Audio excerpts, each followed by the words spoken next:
Hey, this is Andy Jenkins with the Oily App Podcast. Now, for the last 5 weeks, we've been talking about Young Living's Freedom Release and Freedom Sleep Kits. We've been doing the series, Claim Your Freedom. This is all audio coming from a video-based class that Dr. Jim Bob and I shot.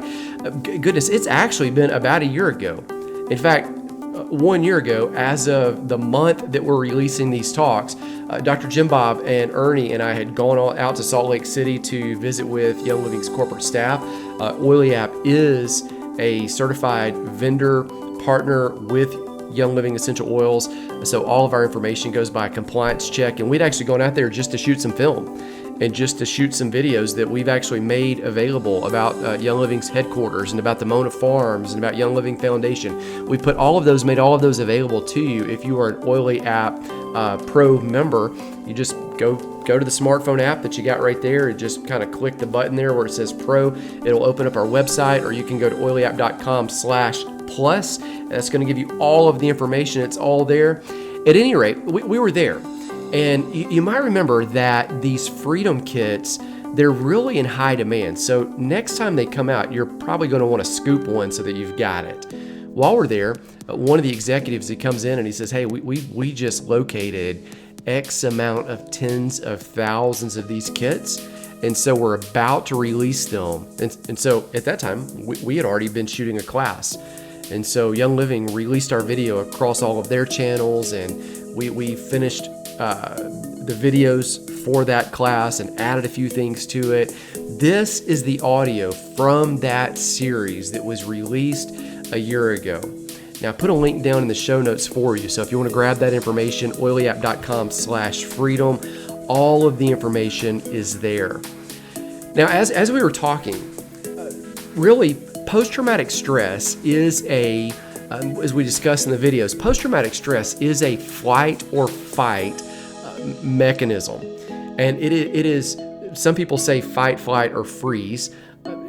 Freeze is really a method of flight. You just kind of hide. So fight, like people tend to face it or they tend to flee from it by either hiding or freezing or running away.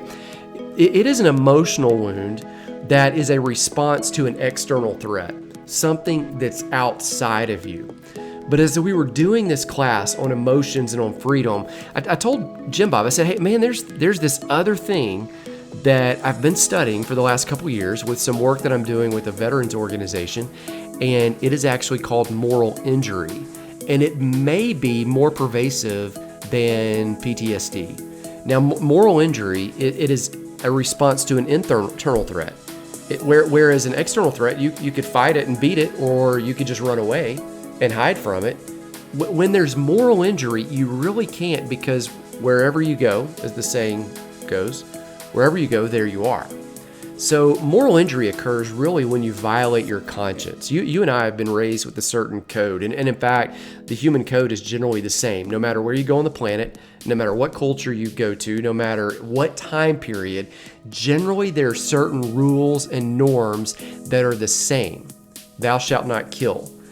You shouldn't steal. There are certain just criteria, and when we violate them, really our conscience gets seared, but not quite. Like, we still feel this internal moral break.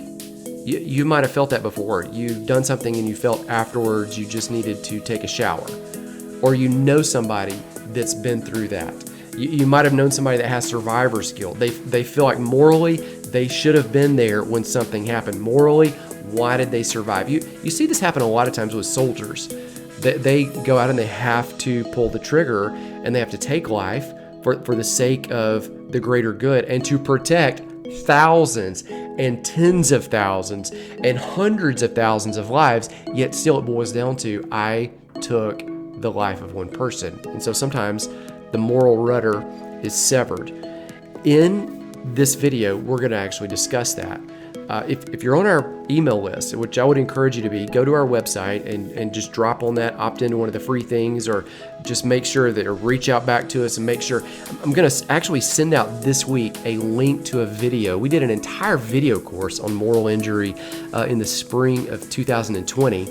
And I'm also going to send you the link to a free video you can download if you know a soldier who has been involved in war, in deployment, if you know a family of a soldier who struggled with just kind of emotional things and they can't quite nail down what they are. But in this series, we've been talking about all kinds of really things related to post-traumatic stress.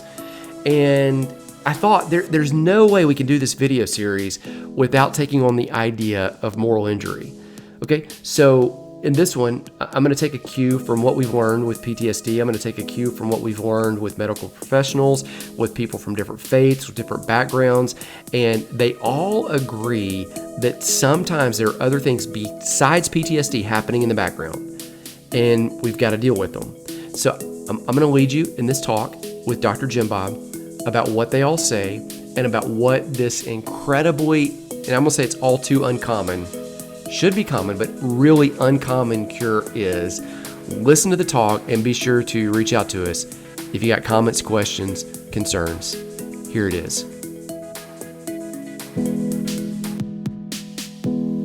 So in this video, we really want to give you some practical life stuff that you can do to move forward, because this isn't just about just using the oils only in your room. It's about, the goal of this is to be able to live healthy and to have better relationships, to do a better job at work, to do easier with parenting, with the volunteer things you do, with everything. It's to live your best life. And so here's one thing that I saw early on in dealing with emotional things. A couple years ago, started working with a group called Crosswinds.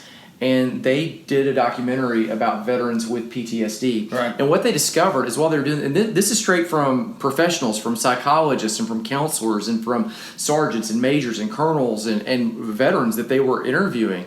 And the professionals all started saying one common thing. And I'm bringing it up because it was so predominant, you'll see in just a second, that they said there's this thing that looks like PTSD, in the sense that you have this initial reaction and you might respond to something in a way that's not right.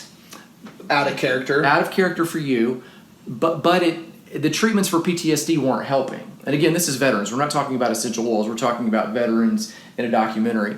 And so the more and the more they explored it, all the professionals, and these were even professionals of different faiths. These were professionals of no faith. Right. These were professionals of the same faith that we have, a Christian faith, said the same. They were all in agreement, as if this was something that was just part of the human code. Okay. They all said this. They said there's this other thing, and we're labeling it moral injury, and that seems to, according to the professionals, look like PTSD, but it's not. Now, if you go look at the DSM-5, the DSM-5 is the diagnostic statistical manual that psychologists use to, if you go get the textbook on it. If you go get diagnosed, like I went and had an evaluation, I didn't have a diagnosis, but if you go do that, this is what they refer to. Okay. They're all saying that most likely in the DSM-6 that's not out yet, that they'll probably have moral injury listed because it's such a big deal. Here's what moral injury is. Moral injury is when you do something or you're faced with something that violates your human conscience. So you and I have grown up and we've been taught things like you shouldn't kill people. Right. Well, when you're a soldier and you go overseas and then all of a sudden you have to kill people, that's part of your job. And in fact, it's not just part of your job. If you don't, other people are going to die. You're protecting people back, whether it's in a remote village or it's back in your homeland. All of a sudden, in your squad. It breaks your conscience. And then all of a sudden you're dealing with, again, moral injury. There's an injury on your moral compass because all of a sudden, am I a good person? Does that make sense? Yeah, it totally does. Man, I could just see where that would play into so many different scenarios of just the guilt that comes up and feeling bad, like in a sexual assault situation, right. Feeling like it was their fault, or there's just so many places where that really plays in. Well, you see it with first responders. I know a guy that, again, through business with Young Living, that's a first responder. And one day he was supposed to be working. He had the day off. For whatever reason, schedule got changed. The guy that trained him went in, and the guy that trained him was actually killed that day. Oh, wow. Well, he suffered with survivor's guilt after that because he thought, I should have been there. I should have been there to help him, and this might not have happened. Right. Or I should have been there, and it might have been me. And what you see a lot of times is people dealing with this thing, again, it's moral injury. The difference would be this. PTSD and moral injury both affect your mind. Right. So how you think, and so we talked about the neuroplasticity and rewriting that script. PTSD deals more with your emotions and the mind. Right. Moral injury deals more with your mind and your spirit. So it's a spiritual type thing. Right. Again, that psychologists are looking and going, we might ought to diagnose this. This is a huge, huge thing. And again, yeah. Emotional stuff's going to affect your spirit. Spirit's going to, so your soul's. It's a gray line, but it's just a totally different mechanism of how it happens. Yeah, it's a way to see it. So here's what they say. Here's what's the cure for it. That's what I was going to say. What do they do? If that's the thing. Well, again, from all these different faith stripes and even no faith stripes, here's what they're saying: is the one thing that fixes it or cures it is if the person who is injured finds a person that they perceive to have authority. So it could be a rabbi, it could be a priest, it could be a pastor. As a veteran, it could be a colonel, it could be just a fellow vet, someone that was in the squad with them.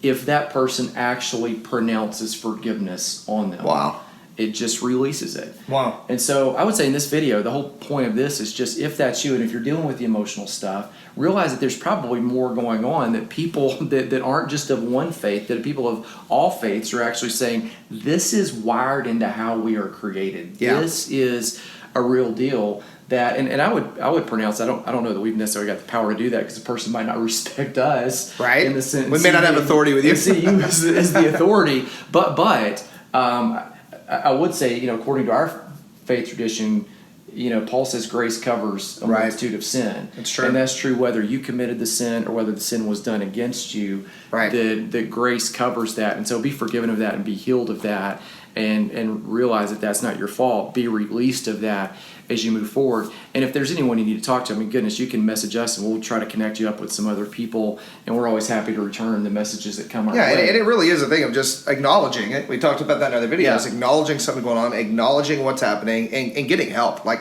taking action and being intentional. And not walking in shame from it. I think absolutely not wearing that as an identity. Author Brene Brown, which we both read, people here probably heard of, it talks a lot about shame. It says that shame, the power of shame is that when it's closeted and when it's secreted. Yeah. And when you speak it and voice it and you get it out there, all of a sudden the shame loses its power. It's like turning the light on in a dark room. Well, yeah, exactly. I had a friend that had, one time we were meeting at Starbucks. We used to meet at 9 p.m., like after our kids went to bed once a week. And one week he said, man, I've really got something I've got to tell you. This is heavy on my heart. And like, this is something that I did a long time ago. And I remember after he told me, I looked at him and I was like, bro, what took you so long? That's it. Yeah, like that's, and it wasn't a small thing, but I was like, that's it. And he said, well, it seemed so much more powerful when it was in the closet. But once I opened the door, I guess the skeleton, now that the skeleton's out of the closet, the skeleton doesn't have any muscle, doesn't have any tendons, has no life. It just kind of collapsed on the floor. That's good. And, in 1 John 1, 7 and 9, it says, hey, if we walk in the light, yeah, then we're cleansed. Right. And so it's like, get it out there and be released of that and be freed. So again, the issue that you may be dealing with is not necessarily emotional. It may actually be spiritual. It's true. Totally true.